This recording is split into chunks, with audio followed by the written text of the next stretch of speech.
Dunia seakan menahan napas ketika nama Prabowo Subianto dikaitkan dengan pujian langsung dari Donald Trump di tengah panasnya isu Gaza. Sebuah sinyal kuat bahwa Indonesia kini tidak lagi dipandang sebelah mata dalam percaturan stabilisasi global. Bayangkan jika ribuan pasukan perdamaian RI benar-benar dikerahkan dan memainkan peran kunci di jalur Gaza, posisi diplomatik Indonesia bisa melonjak drastis. Namun ada satu fakta penting yang belum banyak diungkap, dan fakta inilah yang berpotensi mengubah cara kita melihat seluruh dinamika ini. Indonesia, thank you very much. Indonesia. It's a great country. Thank you very much. Look at that man. Look how tough he is. You think it's easy dealing with him? Look at that face. You are a tough cookie. And we say it lovingly too. We need strength. You say, see, he doesn't mind. He's tough and he's smart. And smart is more important. We will continue to serve where peace needs guardians, not with just words, but with boots on the ground.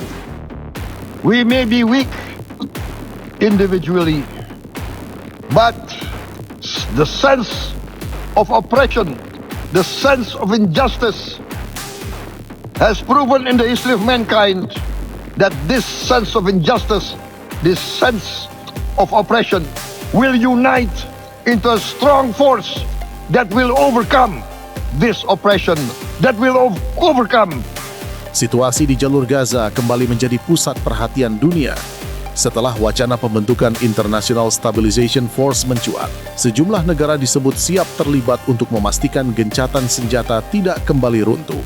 Di tengah dinamika global yang sangat sensitif ini, Indonesia justru tampil sebagai salah satu negara yang paling siap mengambil peran nyata. Ini bukan sekadar pernyataan diplomatik.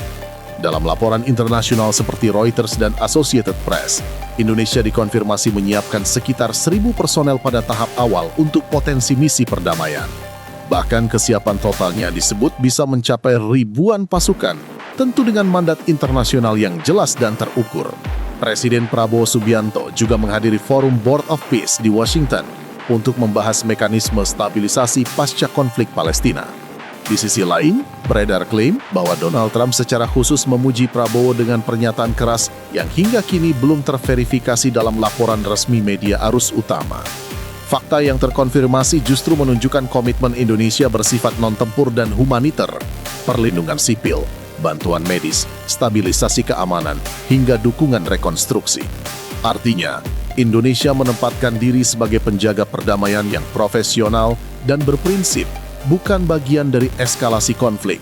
Ini memperlihatkan konsistensi sikap Indonesia dalam mendukung Palestina secara konkret. Indonesia today is one of the largest contributors to United Peacekeeping Forces. We believe in the United Nations. We will continue to serve where peace needs guardians, not with just words, but with boots on the ground.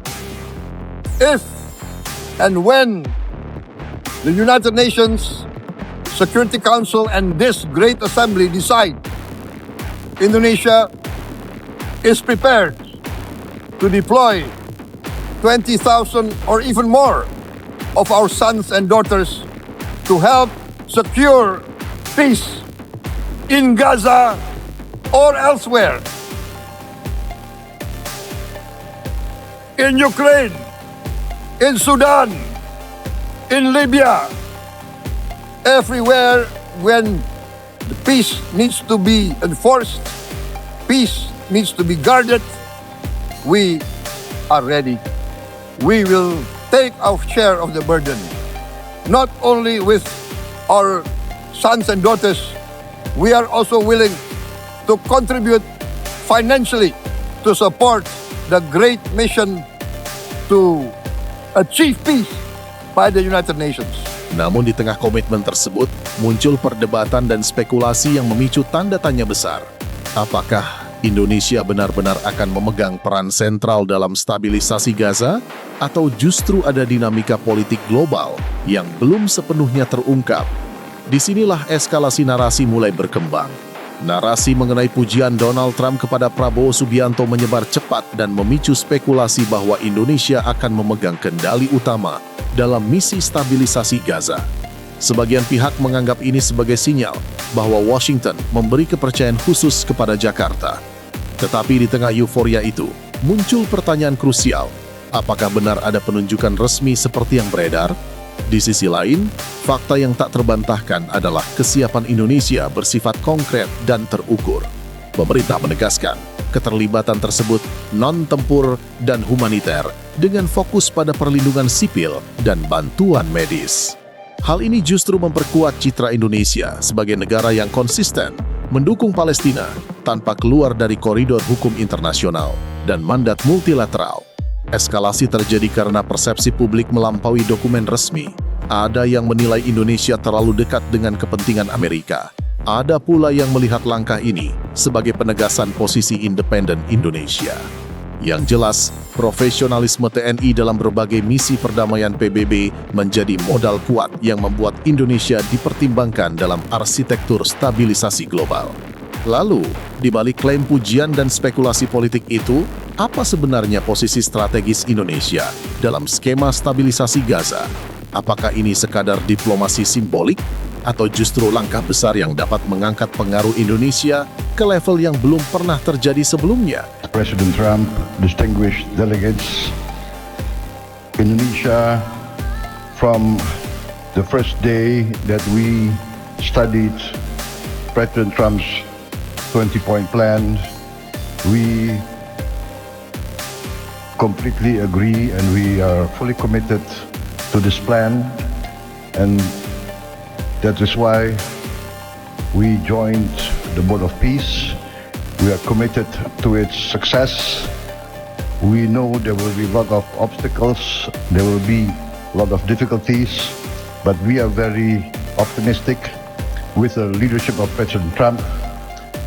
This vision of real peace will be achieved. There will be problems, but we will prevail.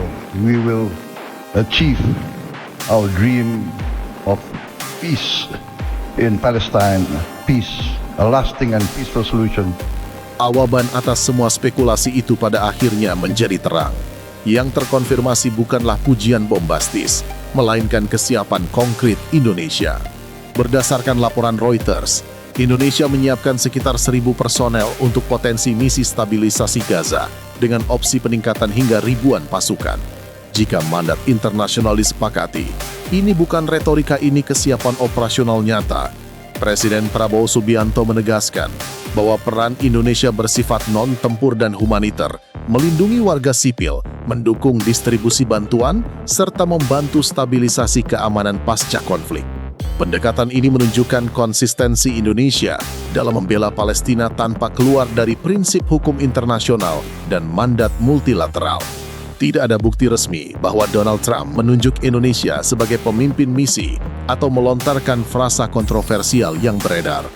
Namun yang jauh lebih penting adalah fakta bahwa Indonesia tetap diperhitungkan dalam diskusi global tingkat tinggi. Kredibilitas TNI dalam berbagai misi perdamaian PBB menjadi modal reputasi yang tidak bisa diremehkan. Inilah klimaks sesungguhnya. Indonesia bukan sekadar objek pujian, melainkan subjek aktif dalam arsitektur perdamaian global. Ketika banyak negara hanya berbicara, Indonesia menyiapkan aksi nyata. Di tengah pusaran geopolitik yang rumit, posisi Indonesia semakin tegas sebagai kekuatan penyeimbang yang dihormati. Lalu, apa arti semua ini bagi posisi Indonesia di mata dunia dan kawasan? Would also like to announce that I have offered and Indonesia has accepted the position of Deputy Commander for the ISF.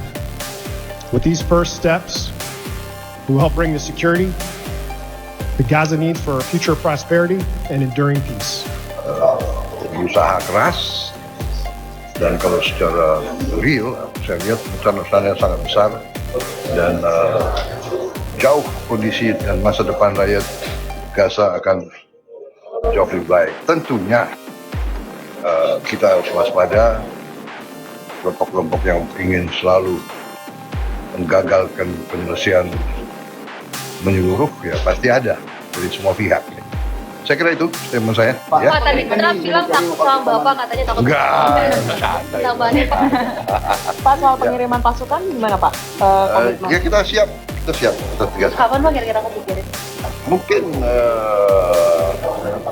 ya kelompok-kelompok advance mungkin tidak lama lah, mungkin 1-2 bulan. Kalau menurut kamu video ini bermanfaat, jangan lupa tulis pendapat kamu di kolom komentar dan subscribe supaya kamu tidak ketinggalan pembahasan di video selanjutnya.